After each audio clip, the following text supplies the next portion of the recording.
Assalamualaikum dan salam sejahtera. Nama saya Farah. Saya akan menerangkan tentang karya lukisan saya yang menggunakan teori formalism. Subjek utama ialah pokok. Teori formalism memberi fokus kepada unsur-unsur visual dalam karya seperti garisan, bentuk, tekstur dan juga tona tanpa perlu menekankan makna atau cerita di sebalik objek.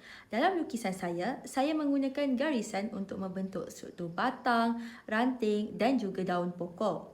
Garisan yang saya gunakan secara berulang dapat menghasilkan bentuk yang lebih jelas. Selain itu, saya juga menggunakan teknik lorekan untuk menghasilkan tekstur terutama pada permukaan batang pokok supaya kelihatan lebih semula jadi dan juga realistik. Selain itu, karya ini juga menonjolkan penggunaan tona iaitu perbezaan antara kawasan gelap dan cerah. Teknik yang saya gunakan ini bantu menghasilkan kesan cahaya dan bayang sekaligus memberi dimensi pada lukisan. Dari segi komposisi pula, batang pokok yang melengkung ini menjadi fokus utama dalam karya saya. Susunan elemen daun dan batang dapat membantu mewujudkan keseimbangan visual dan menarik perhatian penonton.